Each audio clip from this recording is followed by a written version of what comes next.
KLE ಸಂಸ್ಥೆಯಿಂದ ದೇಶಾದ್ಯಂತ ಲಕ್ಷಾಂತರ ವಿದ್ಯಾರ್ಥಿಗಳಿಗೆ ಗುಣಮಟ್ಟದ ಶಿಕ್ಷಣ ನೀಡುತ್ತಿದೆ.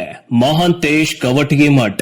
ದೇಶಾದ್ಯಂತ ಕೆಎಲ್ಇ ಶಿಕ್ಷಣ ಸಂಸ್ಥೆಯಿಂದ ಪ್ರತಿ ವರ್ಷ ಲಕ್ಷಾಂತರ ವಿದ್ಯಾರ್ಥಿಗಳಿಗೆ ಶಿಕ್ಷಣ ನೀಡುತ್ತಾ ಬಂದಿರುವ ದೇಶದ ಏಕೈಕ ಶಿಕ್ಷಣ ಸಂಸ್ಥೆ ಅದು ಕೆಎಲ್ಇ ಶಿಕ್ಷಣ ಸಂಸ್ಥೆಯಾಗಿದೆ ಎಂದು ಬೆಳಗಾವಿ ಕೆಎಲ್ಇ ಸಂಸ್ಥೆಯ ಆಡಳಿತ ಮಂಡಳಿಯ ನಿರ್ದೇಶಕರಾದ ಮಹಾಂತೇಶ್ ಕವಟಗಿಮಠ್ ಹೇಳಿದರು. ಬೆಳಗಾವಿ ಜಿಲ್ಲೆಯ ಅಥಣಿ ಪಟ್ಟಣದ ಎಸ್ಎಸ್ಎಂಎಸ್ ಕಾಲೇಜು ಖೋತ್ ಕಲ್ಯಾಣ ಮಂಟಪದಲ್ಲಿ ಕೆಎಲ್ಇ ಸಂಸ್ಥೆಯ ಸ್ವತಂತ್ರ ಪದವಿ ಪೂರ್ವ ಕಾಲೇಜು ಅಥಣಿ ಪ್ರಥಮ ಪಿಯುಸಿ ವಿದ್ಯಾರ್ಥಿಗಳ ಸ್ವಾಗತ ಕಾರ್ಯಕ್ರಮದ ಅಧ್ಯಕ್ಷತೆ ವಹಿಸಿ ಮಾತನಾಡಿದ ಅವರು, ಅಥಣಿ ಸುತ್ತಮುತ್ತಲಿನ ಗ್ರಾಮದ ವಿದ್ಯಾರ್ಥಿಗಳಿಗೆ ಗುಣಮಟ್ಟದ ಶಿಕ್ಷಣ ನೀಡುವ ನಿಟ್ಟಿನಲ್ಲಿ ಪ್ರಭಾಕರ್ ಕೋರೆಯವರ ಮಾರ್ಗದರ್ಶನದಲ್ಲಿ ಗುಣಮಟ್ಟದ ಕಟ್ಟಡ ನಿರ್ಮಾಣ ಮಾಡಿ ಕೆಎಲ್ಇ ಸಂಸ್ಥೆಯಿಂದ ಇಂಡಿಪೆಂಡೆಂಟ್ ಪಿಯು ಕಾಲೇಜ್ ಪ್ರಾರಂಭಿಸಲಾಗಿದೆ. ಈಗಾಗಲೇ ಈ ಕಾಲೇಜಿನಲ್ಲಿ ವಿದ್ಯಾಭ್ಯಾಸ ಪಡೆದು ವಿದ್ಯಾರ್ಥಿಗಳು ಒಳ್ಳೆಯ ಅಂಕ ಪಡೆದು ಸಾಧನೆ ಮಾಡಿದ್ದಾರೆ. ಕೆಎಲ್ಇ ಶಿಕ್ಷಣ ಸಂಸ್ಥೆಯಿಂದ ದೇಶಾದ್ಯಂತ ಲಕ್ಷಾಂತರ ವಿದ್ಯಾರ್ಥಿಗಳಿಗೆ ಗುಣಮಟ್ಟದ ಶಿಕ್ಷಣ ನೀಡಿದ ಏಕೈಕ ಸಂಸ್ಥೆ ಅದು ಕೆಎಲ್ಇ ಸಂಸ್ಥೆ ಎಂದು ಹೆಮ್ಮೆ ಅನಿಸುತ್ತದೆ. ಇದರ ಸದುಪಯೋಗವನ್ನ ಎಲ್ಲರೂ ಪಡೆದುಕೊಳ್ಳಿ ಎಂದು ಕರೆ ನೀಡಿದರು. ಗೌರವಾನ್ವಿತ ಅಂದಿನ ಕಾರ್ಯಾಧ್ಯಕ್ಷರಾಗಿದ್ದ ಸನ್ಮಾನ್ಯ ಕೋರೆ ಅವರು, ನಾವು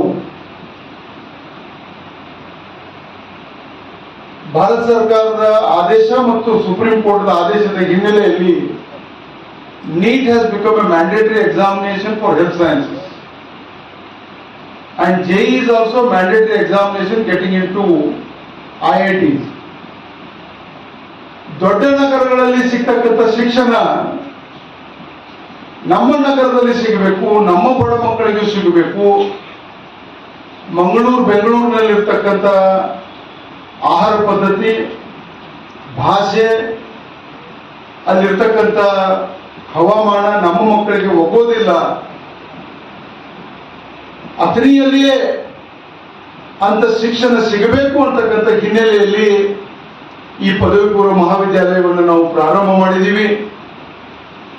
ವಿಶೇಷವಾಗಿ ಕೆಎಲ್ಇ ಸಂಸ್ಥೆ ಬೆಳಗಾವಿ, ಹುಬ್ಬಳ್ಳಿ, ಬೆಂಗಳೂರು, ಮುಂಬೈ ನಗರಗಳ ಜೊತೆಗೆ ಅಥಣಿ, ಚಿಕ್ಕೋಡಿ, ರಾಯಬಾಗ್, ನಿಪ್ಪಾಣಿ, ಗೋಕಾಕ್, ಬೆಳಗಾವಿ ನಗರ, ಹೀಗೆ ಪ್ರತಿಯೊಂದು ತಾಲೂಕು ಹಂತಗಳಲ್ಲೂ ಸಹಿತ ಇಂಡಿಪೆಂಡೆಂಟ್ ಮಹಾವಿದ್ಯಾಲಯಗಳನ್ನು ನಾವು ಪ್ರಾರಂಭ ಮಾಡಿದ್ದೀವಿ. ಇಲ್ಲಿ ಮೊದಲಿಂದಲೂ ಎಸ್ಎಂಎಸ್ ಕಾಲೇಜ್.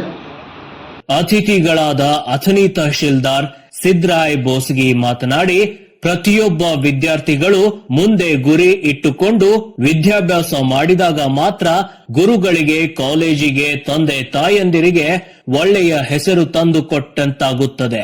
ಈ ನಿಟ್ಟಿನಲ್ಲಿ ಎಲ್ಲರೂ ವಿದ್ಯಾಭ್ಯಾಸ ಮಾಡಿ ಎಂದು ಕರೆ ನೀಡಿದರು. ತಾವು ಯಶಸ್ಸಾಗಕ್ಕೆ ಅವಕಾಶ ಇರ್ತದೆ. ನೀವು ವಿದ್ಯಾರ್ಥಿಗಳಿಗೆ ಒಂದು ವಿಚಾರ ಗಮನಕ್ಕಿರಲಿ, ಇಲ್ಲಿ ಬಂದಿರುವಂತಹ ಪೋಷಕರು ಅವರು ತಮ್ಮ ಜೀವನದಲ್ಲಿ ಬಹಳಷ್ಟು ಕನಸುಗಳನ್ನು ಕಂಡಿರ್ತಾರೆ. ಅವರು ಡಾಕ್ಟರ್ ಆಗ್ಬೇಕು, ಇಂಜಿನಿಯರ್ ಆಗ್ಬೇಕು, ಅಥವಾ ಒಂದು ಯಾವುದೋ ಒಂದು ಒಳ್ಳೆಯ ಅಧಿಕಾರಿ ಆಗ್ಬೇಕು ಅಂತ. ಬಟ್ ಅವಾಗಿನ ಸಂದರ್ಭ, ಅವಾಗಿನ ಯಾವುದೋ ಒಂದು ಕೆಲವು ಅವರು ಅರ್ಹತೆ ಇದ್ರು ಕೂಡ ಅವ್ರಿಗೆ ಆಗಕ್ಕೆ ಅವಕಾಶ ಸಿಕ್ಕಿರಲ್ಲ. ಆ ಕನಸುಗಳನ್ನ ನಾವು ತಮ್ಮ ಮಕ್ಕಳ ಮೂಲಕ ಮಾಡ್ಕೋಬೇಕು ಅನ್ನೋದು ಇಚ್ಛೆ ಭಾಳ ಇರ್ತದೆ. ನೀವು ವಿದ್ಯಾರ್ಥಿಗಳು ಇದನ್ನು ಗಮನಿಸಿ, ನಿಮ್ಗೆ ಡಾಕ್ಟರ್ ಮಾಡ್ಬೇಕು, ನಾನು ಇಂಜಿನಿಯರ್ ಮಾಡ್ಬೇಕು, ನಿಮ್ಗೆ ಆಫೀಸರ್ ಮಾಡ್ಬೇಕು ಅಂತ ನಿಮ್ ತಂದೆಯವರು ಹೇಳ್ತಿರ್ತಾರೆ ಅಂದ್ರೆ, ತಾಯಿಯವರು ಹೇಳ್ತಿರ್ತಾರೆ, ಅವರಲ್ಲಿರೋ ಕನಸನ್ನ ನಿಮ್ಮಲ್ಲಿ ಬಿಟ್ಟಾಗ ಅಥವಾ ನಿಮ್ಮ ಮೂಲಕ ತಮ್ಮ ಸಾಫಲ್ಯವನ್ನು ನೋಡಕ್ಕೆ ಅವರು ಇಷ್ಟಪಡ್ತಿರ್ತಾರೆ. ಹೀಗಾಗಿ ತಮ್ಮ ಜವಾಬ್ದಾರಿ ಬಹಳಷ್ಟಿದೆ. ನೀವು ನಿಮ್ಮ ತಂದೆ ತಾಯಿಗಳಿಗೆ ಕೊಡುವಂತಹ ಒಂದು ಸಾರ್ಥಕ ಸಂತೋಷ ವಿಚಾರ ಅಂದ್ರೆ ಅವರ ಕನಸನ್ನ ಈಡೇರಿಸೋದು. ಆ ಕನಸನ್ನ ನೀವು 70 ವರ್ಷಗಳಲ್ಲಿ ಇಟ್ಕೊಂಡು ತಾವು ಹೋಗ್ತೀರಿ ಅಂತ ಹೇಳಿ ನಾನು ಭಾವನೆ ಇಟ್ಕೋತೀನಿ. ಯಾಕಂದ್ರೆ ಕೆಎಲ್ಇ ಸ್ಥಳೀಯ ಆಡಳಿತ ಡಾಕ್ಟರ್ ಮಲ್ಲಿಕಾರ್ಜುನ್ ಹಂಜಿ ಮಾತನಾಡಿ, ತಾಲೂಕಿನ ಸುತ್ತಮುತ್ತಲಿನ ಗ್ರಾಮದ ವಿದ್ಯಾರ್ಥಿಗಳಿಗೂ ಬೇರೆ ಬೇರೆ ಜಿಲ್ಲೆಗೆ ಹೋಗಿ ಲಕ್ಷಾಂತರ ರೂಪಾಯಿ ಖರ್ಚು ಮಾಡಿ ಶಿಕ್ಷಣ ಪಡೆಯಬೇಕಾಗುತ್ತದೆ. ಇದನ್ನು ಮನಗಂಡು ಕೆಎಲ್ಇ ಸಂಸ್ಥೆಯವರು ಇಂಡಿಪೆಂಡೆಂಟ್ ಪಿಯು ಕಾಲೇಜ್ ಪ್ರಾರಂಭಿಸಿ ಎಲ್ಲರಿಗೂ ಅನುಕೂಲ ಮಾಡಿಕೊಟ್ಟಿದ್ದಾರೆ. ಇದರ ಸದುಪಯೋಗವನ್ನ ಎಲ್ಲರೂ ಪಡೆದುಕೊಳ್ಳಿ ಎಂದು ಕರೆ ನೀಡಿದರು. 35 ವರ್ಷಗಳ ಮೆರವಣಿಗೆ ಮಾಡಿ ಬಿಗ್ ಹವ್ಯಾಕ್ ಮಾಡಿದ್ರು. ಆದ್ರೂ ಕೂಡ ಸ್ಟ್ರೆಂತ್ ಸಿಗಲಿಲ್ಲ. ಯಾಕಂತಂದ್ರೆ ಇಟ್ ಈಸ್ ಕೆಎಲ್ಇ.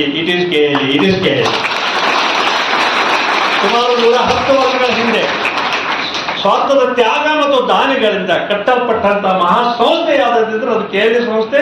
ಆ KLE ಸಂಸ್ಥೆ 1914ರಲ್ಲಿ ಏನು ಸ್ಥಾಪನೆ ಆಯಿತು, ಆ ತ್ಯಾಗದ ಅಲ್ಲಿಯ ದಾನಿಗಳ ಆಶೀರ್ವಾದ ಆ ಮುಂದೆ ಬರ್ತಕ್ಕಂಥ ಏನು ಶತಮಾನ ಹೋದ್ರು ಕೂಡ ಆ ಎಲ್ಲ ಮಕ್ಕಳಿಗೆ ಅವರ ಆಶೀರ್ವಾದ ಸದಾಕಾಲ ಇರ್ತದೆ.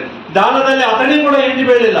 BV ಭೂಮರೆಡ್ಡಿ ಅವರು ಕಿತ್ತೂರು ಹೈಸ್ಕೂಲ್ ಶಂಕುಸ್ಥಾಪನೆಗೆ ಬಂದಿದ್ದಾರೆ ಸರ್. ನಂತರ ದ್ವಿತೀಯ PUCಯಲ್ಲಿ ಸಾಧನೆಗೈದ ವಿದ್ಯಾರ್ಥಿಗಳನ್ನ ಸನ್ಮಾನಿಸಲಾಯಿತು. ಇದೇ ಸಮಯದಲ್ಲಿ ಅಥಣಿ ಮಾಜಿ ಶಾಸಕರಾದ ಮಹೇಶ್ ಕುಮಟಳ್ಳಿ, SSMS ಪದವಿ ಕಾಲೇಜ್ ಪ್ರಾಚಾರ್ಯರಾದ doctor Prashant Magadum, independent PU college ಪ್ರಾಚಾರ್ಯರಾದ Srinivas Kanaparatti, SSMS PU college ಪ್ರಾಚಾರ್ಯರಾದ ಡಾಕ್ಟರ್ ರೇಷ್ಮಾ ಇನಾಮ್ದಾರ್, KLE ರಣಮೋಡೆ ಆಂಗ್ಲ ಮಾಧ್ಯಮ ಶಾಲೆಯ ಪ್ರಾಚಾರ್ಯರಾದ ಜಗದೀಶ್ ಹವಾಲ್ದಾರ್, ಮಲ್ಲಿಕಾರ್ಜುನ್ ಟಿ ಹಾಗೂ ಶಂಭು ಮಮದಾಪುರ್, ಪ್ರಕಾಶ್ ಪಾಟೀಲ್, ವಿಜಯ್ ಕುಮಾರ್ ಬುರ್ಲಿ, ಶಿವು ಹಂಜಿ, ಶ್ರೀಶೈಲ್ ಸಂಕ, ಅಶೋಕ್ ಬುರ್ಲಿ, ಉಪನ್ಯಾಸಕರಾದ ಸಂಗಮೇಶ್ ತೆಲಸಂಗ್ ಹಾಗೂ ಉಪನ್ಯಾಸಕರು, ಸಿಬ್ಬಂದಿಗಳು, ವಿದ್ಯಾರ್ಥಿಗಳು, ಪಾಲಕರು ಸೇರಿದಂತೆ ಅನೇಕರು ಉಪಸ್ಥಿತರಿದ್ದರು. ವರದಿ ಸತೀಶ್ ಕೋಳಿ, ನ್ಯೂಸ್ ಫಾಸ್ಟ್ ಕನ್ನಡ, ಅಥಣಿ.